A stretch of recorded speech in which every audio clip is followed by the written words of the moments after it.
Update news தெரிஞ்சுக்கொள்ள V-Star சேனலை subscribe பண்ணுங்க. அப்படியே அந்த பெல் பட்டனையும் பிரஸ் பண்ணுங்க. ஹலோ வியூவர்ஸ், தென்கிழக்கு ஆசிய நாட்டில் ஒன்றான பிலிப்பைன்ஸ் நாட்டை வருடத்திற்கு சுமார் 20 புயல்கள் தாக்கி தங்களின் கோர தாண்டவத்தை வெளிப்படுத்துகிறது. இதன் காரணமாக பெய்யக்கூடிய மழை மற்றும் வெள்ளத்தில் சிக்கி பலர் பரிதாபமாக உயிரிழக்கின்றனர். அந்த வகையில் பிலிப்பைன்ஸ் நாட்டில் இருக்கும் மத்திய பகுதியில் உள்ள பிகோல் மற்றும் விசயாஸ் பிராந்தியத்தில் கடந்த சில நாட்களாகவே கனமழையானது பெய்து வருகிறது. 2 பிராந்தியங்களில் இருக்கும் 300க்கும் மேற்பட்ட பகுதிகள் கடுமையான சேதத்தை சந்தித்துள்ள நிலையில் நீர்நிலைகளில் ஏற்பட்ட வெள்ளத்தின் காரணமாக ஊர்களுக்குள் வெள்ளம் புகுந்து ஆயிரக்கணக்கான வீடுகளை வெள்ளம் சூழ்ந்தது. பல இடங்களில் வெள்ளம் புகுந்து மக்களின் வீடுகளை சூழ்ந்ததால் இல்லங்களை இழந்து மக்கள் தவித்து வருகின்றனர். மேலும் சாலைகளில் வெள்ள நீரானது சூழ்ந்து முக்கிய போக்குவரத்து வழிகள் அனைத்தும் துண்டிக்கப்பட்டுள்ளது. பல நகரங்களில் துண்டிக்கப்பட்ட மின்சார சேவையின் காரணமாக மக்கள் கடும் இன்னல்களுக்கு உள்ளாகியுள்ளனர்.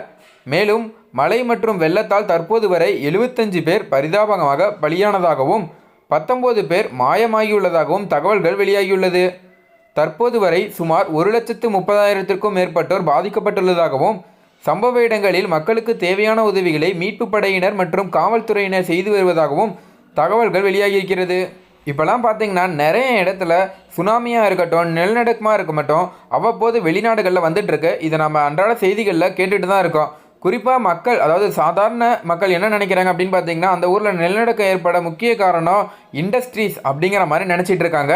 இயற்கை அப்படிங்கிறது ஒரு சிலருக்கு தெரியும், இன்னும் ஒரு சிலர் நான் யோசித்து சொல்கிறேனே கேட்டுக்கோங்களேன். ஏன்னா இண்டஸ்ட்ரீஸ் இருக்கிறதுனால தான் ஜப்பான் போன்ற இடங்களில் நிறையவே சுனாமி வருது, நிறையவே நிலநடுக்கம் வருது அப்படிங்கிற மாதிரி நிறைய மக்கள் எதிர்பார்த்துட்டு இருக்காங்க.